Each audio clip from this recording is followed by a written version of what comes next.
when we're looking at the online leads that are coming through, a lot of us are already doubtful as to whether or not they're good. A lot of us are assuming that they're going to transact right now, or that they're ready to purchase something sooner rather than later. And with that mindset, almost 99% of everything that comes through will be garbage for you. Right. And that's really where it starts for me with the whole team and me training. It's like, look, you've got to change the approach. Everyone that you talk to, you're building a long-term relationship with.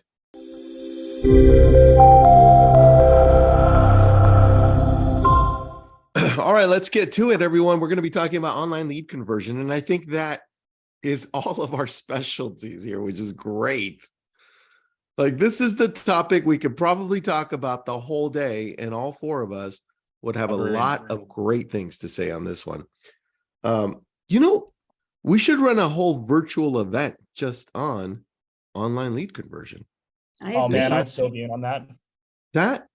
I don't even understand why we hadn't done that before. I don't know how neither one of us thought of this. I actually discussed it with Tristan last week, right, Tristan? We were going back and forth on just doing something like that. Yeah. And said, yeah, because I think, people need to know, how are we successful and help them in their businesses, right? Because we're not here to do anything else but help others understand Chime better. And help them through it, because I know you also have some great tools too, Brett, and Tristan always. But yeah, I think that's a great idea. Yeah, all right, we should totally do that. Let's definitely work on that. Now, today we've got a special guest with us, Janki Patel. I haven't seen you for a while. That's why it's special. Okay, damn it, it's special. I actually haven't, Janki, I haven't seen you in like what feels like a decade. Yeah, I really feel the same, but I just been pounding it. Like, I just went, last year was a little slow because we were creating our other companies, building those out, right, Tristan and Brett. Yep. So it was slow. And then in the sense, I didn't pay attention to my real estate business, then realized in December, oh my God, when I was contacting everyone in the database, I was, oh, we bought, oh, we sold, oh, we bought. And I'm like, oh my God, what happened here? I know, right? Do you want to do something really scary? So I make Aurora do this every now and then. I make her go back through her database and figure out who bought and sold with somebody else.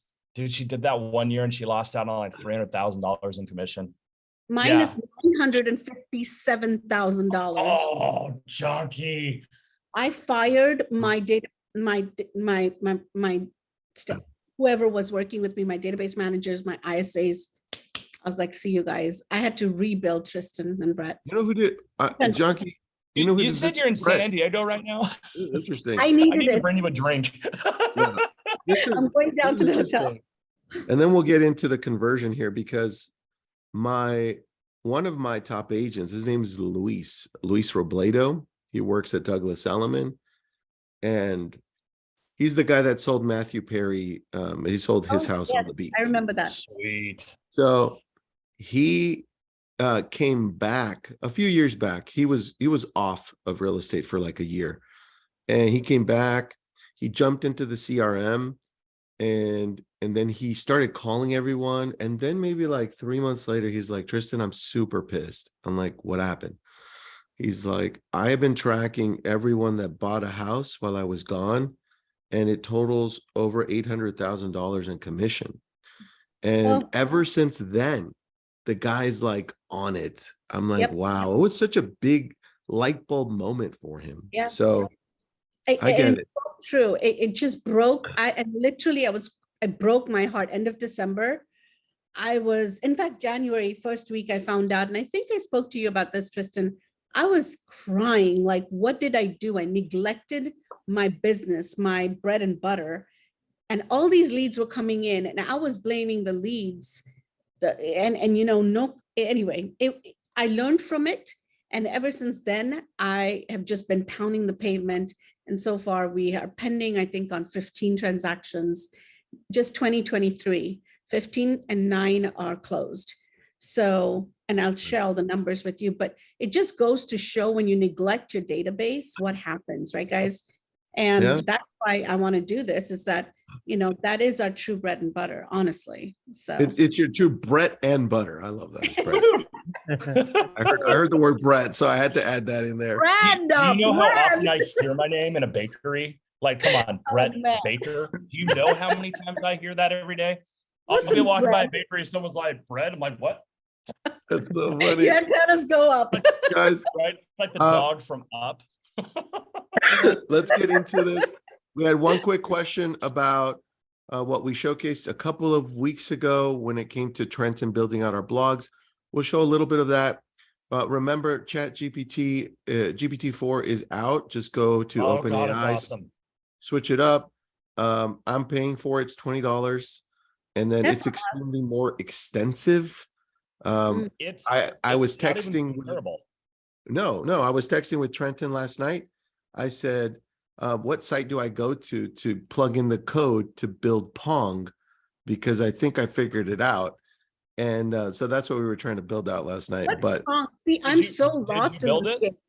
No, not yet, because I fell asleep. But I was trying to put Pong. But I will. Send it to me. I want to play Pong.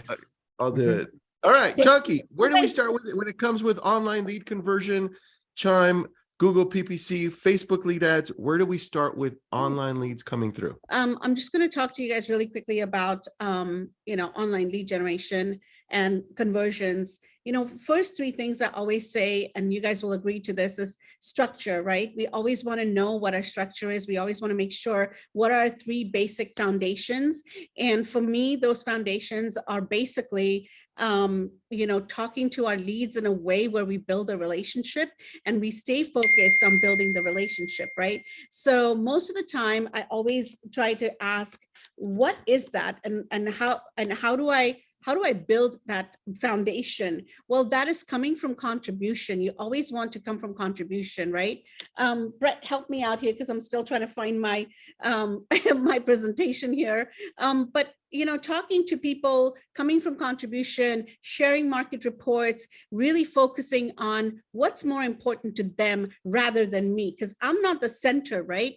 It is them, they are the center, and we need to provide to them whatever we can. I want to share with you guys my successes through AI conversations and also through, what is it called? Email, right? Email blasts that we send out.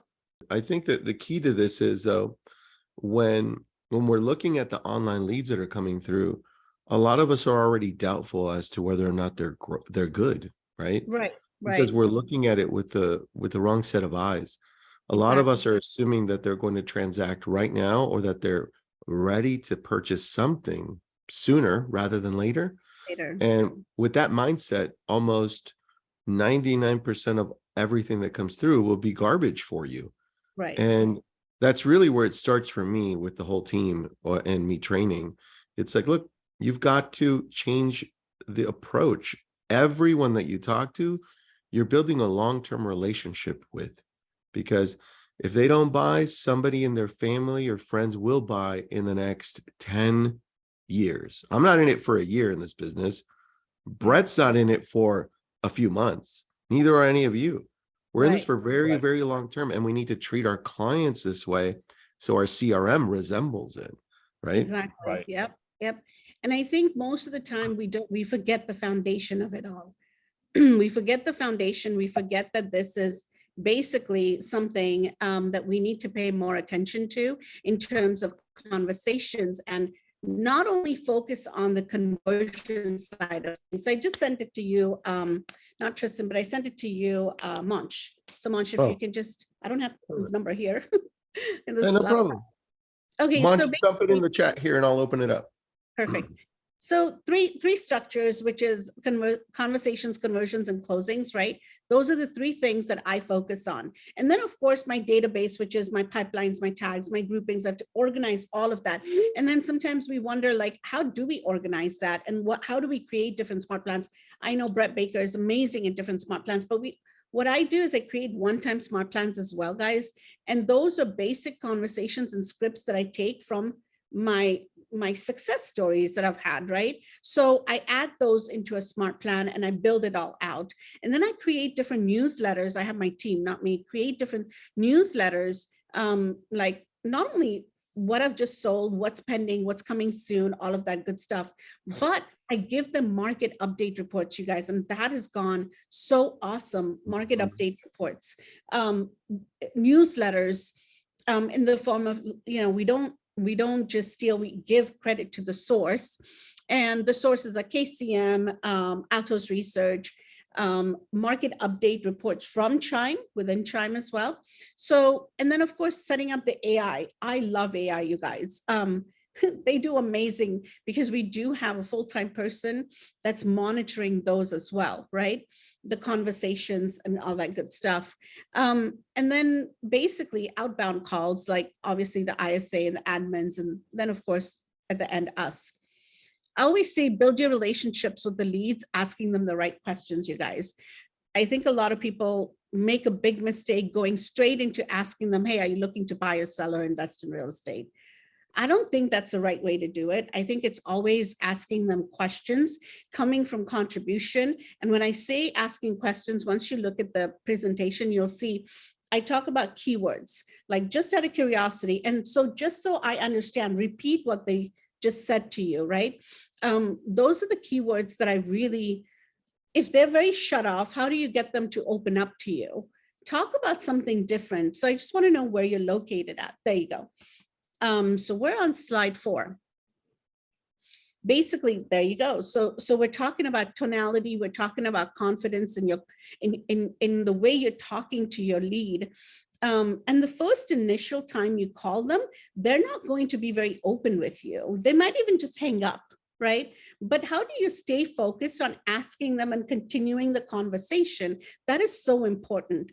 I always go by repeating sometimes, and then just, hey, just for your, and again, coming from a contribution, I'm just going to send you so. And so if they said, listen, I'm not interested in buying or selling right now, not a problem. Hey, I'm not calling for that. I just want to share some information, just want to share some market update reports with you. Are you okay with that? So when you are ready to buy or sell or invest, you have data in front of you. Who's going to say no to them? No to that, right? Because again, you want to share information. And then last, of course, confidence, talking to them about, you want to build that relationship. See, everyone goes, this is how this topic came up. A couple of months ago, Tristan and Trenton, a couple of months ago, we were having a conversation and there was an agent that called me and said, I'm not getting anyone to convert. I'm not getting my ISA to set up phone appointments for me. My buyer's agents are not able to set phone appointments, or convert any leads. My first question to them was, what is your conversation like? She's like, what do you mean conversation? I'm like, exactly, a conversation, not conversion. You always want to be mindful of the conversation, not the conversion, right, guys? Yeah. That's a really good point. I love how you just changed that wording, conversation, from conversion. We always talk about conversion. Maybe we change our virtual event from online lead conversion to online lead conversations. Honestly, I mean, that is the goal, is to have the conversation to get the conversion. Right. And every conversation is different. Yeah, Janki, I love that. Yeah. Taryn loves it too. What's up, Taryn? I didn't know you were here. Nice. I love that. And I think it's about having a conversation, and connecting with the lead, not always setting that phone appointment and then failing at it. I'll show you some later on in the slide, in the presentation.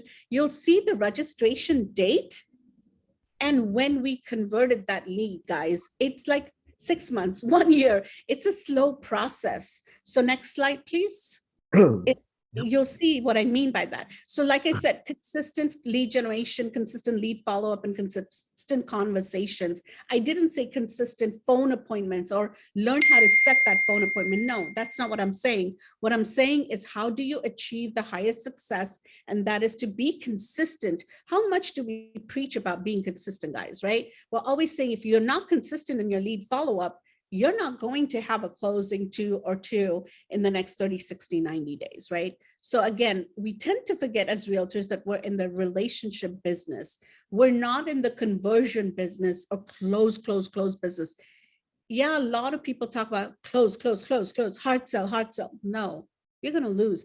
And if that becomes a hard sell and you're only going to sell to them once, wouldn't you want that lead to refer you business, ongoing business, right? Because last year, I remember from one Wailopo lead, I had 4 closings because they referred me 4 friends, right? So we want that, right? We want that. And all of them are very happy. We consistently talk to them. I'm always, sending them something or the other, brownies or apple pie or whatever, Apple pie would be great. I know, right? Yeah, nice weather for that too. Yeah. Anyway, next slide, please. Call to actions in your newsletters, market update reports, and do it persuasively is what I say. What are you asking them to do, right? And then take action, and then your contact information, right? Simple. Put a call to action. What do you want them to do, right? So for more, I want to know more. Don't say, call me here. Don't tell them what to do. You ask them that question saying, want to know more about this? Contact us, right? Janki, I know the way you work, and it's a beautiful way, by the way.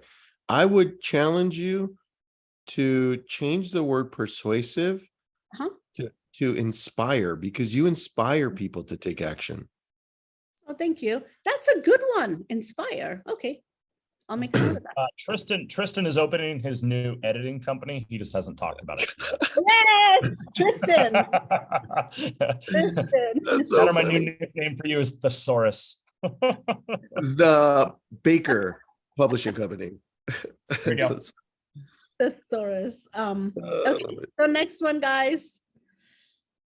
Okay, so this was a big hit. I don't know if you remember this, but a lot of people were interested, like, oh, how did you do this? And I didn't, we just fancied it up. But look at my sources. I didn't put all this verbiage together, you guys. I actually just used Keeping Current Matters. The second one was, this one was, I think, from Keeping Current Matters also. And KCM, and then we have Coffee and Contracts. We have so many different sources. We just plug and put it out there. And this is all through Chime. A lot of questions come in Chime about how do you send these out, right? I don't know. I know that Adam Frank, myself, and Brett, we do respond to people who ask these questions. And one of the biggest questions, Tristan, was that, how do I send, do you send it to MailChimp, Google, right, Brett? And yep. I just use Chime. I love Chime for that. I really genuinely do, because it's so easy to just send things out, create, send, right? So how do you do it, Brett? I have a question about that. Do you use just Chime, or do you outsource it to MailChimp or anything? I actually don't send newsletters. I do not send newsletters. He might after that slide. I might, but I don't.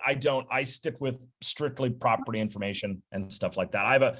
Janki and I run very different business models. We come pretty much to the same results, 2 different ways. Yeah, I don't send newsletters, haven't sent newsletters. I use MailChimp for retargeting a lot of the time, and I'll build a retargeting audience out of that. But that's pretty much it. I need to look at that. Yeah. What about you, Trenton? Trenton, what are we played around with? I know right now we use MailChimp, but what have you done in the past with Chime? Well, I've used some of their design center to obviously create some of them. Use some templates out in Canva as well to get those set up. But typically using MailChimp has been kind of the predominant force and behind that. There was one other one, but I can't think of what it was called, but that was a little bit while ago too, though. And you know what's important to what you do, Janki? Oh. And I don't know if you did this on just by chance or just because you do it so often, it became a natural, that you're touching on topics that are pertinent to the current time. So if we're concerned about rates, right? You're talking about rates. If we're concerned about Silicon Bank closing, you're talking about how that affects real estate, right? You're very pertinent with the information. So it creates a better open ratio. It does. And another thing that we're talking about tomorrow, the Feds are thinking of raising interest rates, right? We Yeah. don't know if it's quarter basis points or half a basis points. We don't know.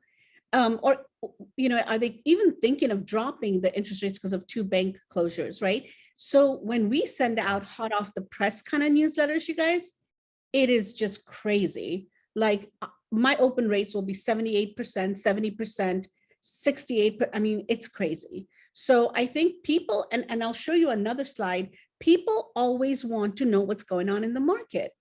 Well, why do they even sign up on your website, right? Why do they even come in as a lead?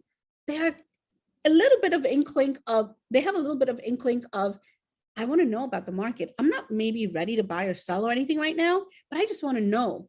That's where you give them what they want. And guess what? When they are ready, they'll go to you. And and I'll show you proof of that, because there's so many people that have done just that in the past 2 months that we've closed so many. So next Can we go slide. back to it? So remember how I said call to action, right? Again, these are the newsletters, but Brett, you also sometimes you can put these in smart plans. And I know that your smart plans are really, really good. But I don't use anything but Chime. And when I give them market update reports, like you said, property information or something like this, I gave them Altos research because people were really in demand for, San Jose and Fremont. And these are the open rates we got, 77%, you guys, because people want to know what's going on in the market in Fremont.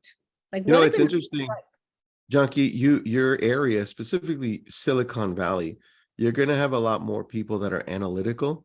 So this makes total sense that the open rate for this is high versus an area that's more vacation type rentals. They're going to love a lot more of the lifestyle emails. So it's important to understand who your audience is as well. Absolutely. And let me tell you, 18 years ago, or even right around 50, when I moved to California, you guys, I was very annoyed at these buyers and sellers because they're so analytical. Well, one of them is my husband. He's a software engineer. He is so analytical and it drives me up the wall. And I know Tristan is like that. And so many of my close friends are like that, are in this industry that are like that. And it drives me nuts because I'm not analytical. Just get to the bottom line, tell me what it is, and I'm good to go, right? But he's like, no, I want to know who sold this, why, and what did they buy it for, and what year they bought it from. Like, who cares? People do, your audience does. And for me, it was hard for me to, and when I started sharing this Altos research, when I started sharing market update reports, do you see those 70 and 78% open rates, guys? It's because I'm talking to my audience. And Tristan is right. Talk to your audience because it's so important to engage them in the conversation, not conversion yet. Conversation, guys. 2 questions for you, Janki. One, Yes, Joe. Joe, thanks for being on, man. I appreciate that. Do you have something that shows how you set up that newsletter? I love the background. Was this created in Chime or something like Canva? Canva. So Canva and then imported into Chime and then sent out. Yes. Perfect. I love that. Next question from Gloria. By the way, Gloria said this is so valuable. Thank you. So thank you, Gloria. We appreciate you being on. She's got a question. Do you recommend sending different email campaigns or newsletters addressed to different online lead groups? Online is harder to get them to engage. And I get many that unsubscribe from my newsletter because they don't know who I am. Mm-hmm. So the audience needs to know you. Remember, we always say conversations, talk to them, engage with them. So the way I engage, I have my leads in different groups. From pipelines, we put them in different groups, we tag them, and not me, by the way, it's my team that does this, the virtual team. But again, they tag them and they put them in different groups based on the conversation. See, this is what I mean, guys. If you don't use Chime to the fullest, leave notes, add tasks, add appointments, you will be lost. So my team knows exactly what to do when shift starts at 9 o'clock. When they log in, they know exactly where to go because they have notes. They're tagged in those notes. they don't have to ask the past ISA, hey, what did you work on, or who do I need to talk to today? They know exactly who to talk to when coming in on shift, right? So it's a process that they know, they have it down really well. And that's what I mean by when you're doing newsletters, you need to focus on different groups. You need to put your leads in different groups. And when you put the leads in different groups based on conversations and notes that are there, then you know exactly how to target them and what All to right, send. we've got 3 minutes Sorry. left. I want to showcase a couple of things from your slide, but first, Trenton, I'm going to you on this one. Canva newsletter. Is this a JPEG that we throw into Chime, or what do we do? I was just messaging, or I was about to message Terry back I there. knew you were. I knew it. I was typing it. I was trying to figure out how to word that. But yeah, if you export it as a PNG, you can import it in as a display image. You can also use a PDF if you're looking to attach it and use, I guess it depends on how you're going to communicate that message. So if you want them to see it right off the bat, or right off the bat, or if you want them to download the PDF, they can do that as well. Yeah, I mean, dude, we never stop saying right off the bat. Sorry, Janki. Right off the bat's the best phrase he's got. No, we do PDFs. That's easiest for our team, and it works like a charm for us. So. And Matthew has got a question about groups. That might go to Brett. What's up? Can you give some examples of different groups and how you use the different groups? So the way I always look, we have like a minute here, so I'm going to do this quickly. Pipelines, water pipes. Basically, leads always flow through your pipelines. Yes. Groups, they can be in multiple pipelines, or multiple groups. And basically, you just use that to identify a type of audience. And so you can put first-time home buyer in there. You put golf course community in there. You can use groups to identify a way to organize really any group of people. And then tags you can get really, really refined with.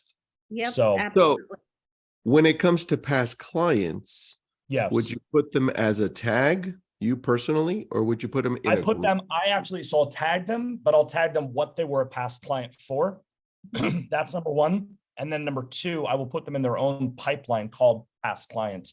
And that way I can run a smart plan and an entire past client follow-up, which is what we focus primarily on.